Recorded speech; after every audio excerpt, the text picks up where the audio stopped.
Hey yo yo yo! Salut les turfeuses, salut les turfeurs, bienvenue pour un nouveau pronostic de Benoît Requin. Ok, place au pronostic du quintet du samedi 24 février, direction Auteuil pour le prix Beugnot. 3600 mètres, 16 partants en réunion, une course 4, indice de confiance 2 sur 5. Cette vidéo, je la tourne avant l'arrivée du quintet de ce vendredi et je reviendrai dessus demain. Ok, c'est parti, on commence le pronostic et on commence avec le numéro 1, Numérus Borgette, et on écoute l'entraîneur David Satalia. Numérus Borgette est en forme, comme en atteste son dernier succès à Pau. Il est dans sa catégorie, mais il va devoir porter 72 kilos, ce qui est le point noir ici. Hormis le poids, tout est ok avec lui. Ok, tout est ok avec lui, il n'y a que le poids qui pose problème. Ah ouais, c'est lui qui porte le plus gros poids de la course, va-t-il y arriver? Ah, c'est un problème ce poids, ouais, c'est pauvre chaud. Là, j'avoue, il y en a, il les charge comme des mules. Faut se calmer un petit peu là avec le poids quand même. Enfin bref, calmez-vous quand même. Ce numéro 1, malgré cette montagne de plomb, je l'ai gardé, mais plutôt, je l'ai mis 6ème pour être exact. On passe au numéro 2, Zourequin, et on écoute Madame Louisa Carberry. Zourequin n'a peut-être pas trop apprécié Pau, qui était trop rapide pour lui. J'espère que le terrain va être assez pénible. Il revient sur un hippodrome où il a fait ses preuves. Il est capable de bien faire dans cette épreuve. Ah, ce numéro 2 fait partie de mes préférés. Attention, il peut faire mal samedi. Moi, je l'ai mis très haut, je l'ai mis 2ème. On passe au numéro 3, Bonaparte Sizing, et on écoute Gian Bertrand de Balonda. Bonaparte Sizing n'a pas couru en obstacle depuis longtemps. Il a fait une rentrée en plat pour l'avoir bien pour cette course-là. Bon, il aime bien Auteuil, il y a beaucoup de métiers. Je trouve qu'il a bien travaillé, donc je refais un essai en obstacle. Il faut voir s'il va pouvoir être compétitif pour ce retour dans cette discipline. Eh bien, ce numéro 3, lui aussi je l'ai retenu, mais un peu plus loin, même beaucoup plus loin, étant donné que je l'ai gardé en toute fin de combinaison. On passe au numéro 4, 6-1, et on écoute François Nicole.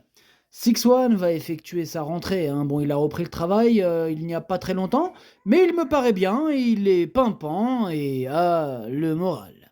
S'il est pimpant, il a le moral, tous les feux sont au vert. En tout cas, ce numéro 4 me plaît beaucoup, je l'ai mis 4ème. On enchaîne avec le numéro 5, c'est Jigtsar, Pam, et pas Jigstar. Jigtsar, Pam, et on n'aura pas les commentaires de l'entraîneur, c'est Yannick Foin qui est parti pêcher tout seul. En plus, il en a présenté 3. Ah oui, Yannick Foin là, laisse tomber quand il rentre dans un quintet, lui. On n'a pas de commentaires. Ah, il s'en tape, plus c'est la pêche, et la pêche. Bref, amuse-toi bien tout seul. Ce numéro 5, du coup, lui, je l'ai pas retenu, mais il est à l'arrière de ma petite liste des possibles troubles faits. On passe au numéro 6, invité de marque, et on écoute mademoiselle Anne-Sophie Paco. Invité de marque a passé un bon hiver et on le présente ici sur sa bonne forme actuelle. On a travaillé le moral avec lui. S'il veut, il peut prendre une bonne place, s'il veut. Ouais, tout est dans sa tête. S'il veut, il prendra. S'il veut pas, il prendra pas. Bref, ce numéro 6, je l'ai retenu. Je pars sur un s'il veut, en espérant qu'il veuille. Ce numéro 6, je l'ai gardé en bout de combinaison. On passe au numéro 7, Saint-Louis Blues, et on écoute Joël Boinard. Saint-Louis Blues est un cheval qui a de la qualité, il me paraît bien, et j'espère le voir effectuer une bonne rentrée. Reste à savoir s'il est pris à sa juste valeur, le terrain lourd ne devrait pas le gêner. Eh bien, ce numéro 7, moi, il me plaît beaucoup, il fait partie de mes préférés, et je l'ai mis 3ème. On enchaîne avec le numéro 8, oh, j'ai tout fait tomber. Alors, donc, on disait avec le numéro 8, Freelord d'Anjou, et on écoute Sidney Dufresne. Freelord d'Anjou m'a un peu déçu lors de sa dernière prestation, mais je suis content de son comportement dans l'ensemble cet hiver à Pau. On profite de sa forme et de son aptitude au terrain lourd. On va voir ce qu'il peut faire à Auteuil maintenant. Cette sortie aura valeur de test pour décider de la suite. Alors, ce numéro 8, sachez que je ne l'ai pas retenu, c'est un regret, c'est mon 2e cheval de complément en cas de non partant, donc attention, quintet plutôt ouvert. On passe au numéro 9, Gilou 4, et on écoute Erwan Graal. Gilou 4 a fait un bon meeting à Cannes-sur-Mer, mais on n'a pas eu une piste profonde qui l'affectionne. Bah, c'était un peu rapide pour ses aptitudes. Cela dit, il revenait d'un long arrêt et s'est bien remis en route.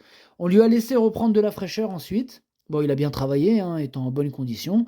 Je pense que le tracé d'Auteuil devrait lui convenir. On en attend une bonne performance. Ouais, bah, ce numéro 9, c'est lui mon gros regret, c'est lui mon cheval de complément, 4 non partants, donc attention, possible cassage en vue avec ce numéro 9. On passe au numéro 10, Helsinki No Limit, et on n'aura pas les commentaires de l'entraîneur, toujours le même, tout seul, Yannick Foin, tout seul à la pêche, amuse-toi bien.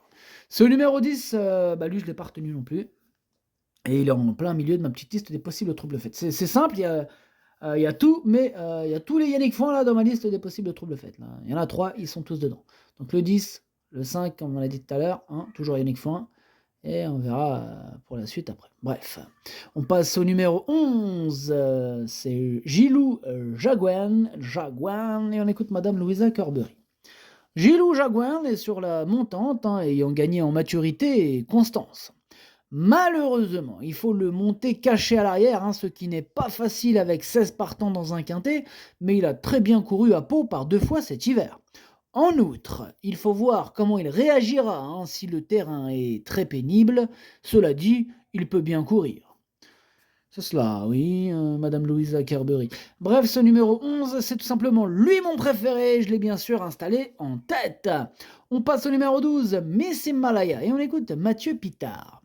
Miss Himalaya aura un engagement plus intéressant à Compiègne. Elle va effectuer une petite rentrée après son meeting de Cagnes. Je ne pense pas qu'elle ait la pointure de ces chevaux-là.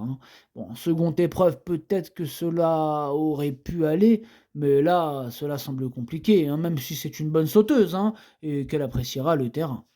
Ouais, ça paraît compliqué pour ce numéro 12, d'ailleurs je ne l'ai pas retenu. On passe au numéro 13, King of Run.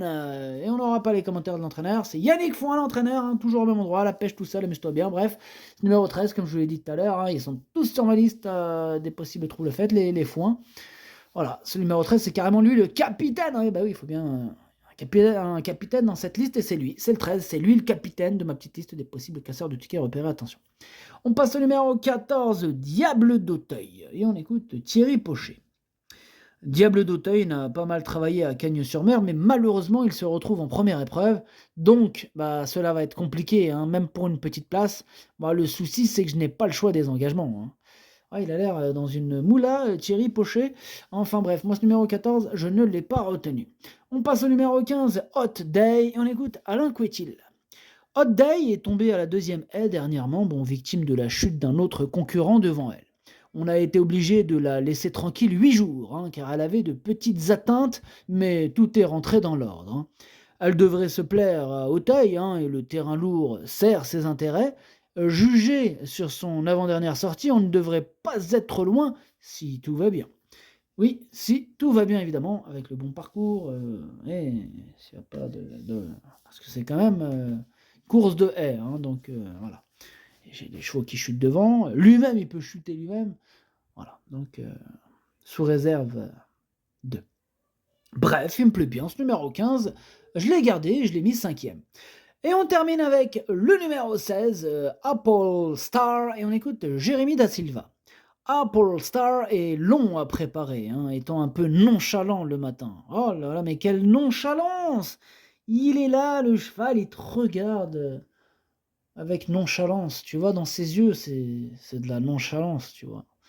Ah oui, ouais, bon, enfin bref. Même s'il est resté tout l'hiver à l'entraînement, je pense qu'il va avoir besoin d'une course. Ouais, bah oui, c'est Apple Star. Lui, c'est à son rythme, faut pas le stresser. En revanche, ah oui, il y a de la bonne nouvelle. En revanche, sa situation moins favorable sur l'échelle des valeurs, depuis son succès de l'automne, n'est pas un souci, je vous le dis. Bon, si tu le dis, Jérémy Da Silva, tant mieux. En tout cas, malgré ce petit point final, je ne l'ai pas retenu, ce numéro 16. Le pronostic, ça donne 11, 2, 7, 4, 15, As, 6, 3. Merci d'avoir suivi cette vidéo. N'hésitez pas à mettre un pouce bleu si la vidéo vous a plu. Pour accéder à tous mes tickets pour la course du Quintet, rendez-vous directement en description de la vidéo. À jouer avec modération. Bonne chance. Chopez-le-moi. Ciao.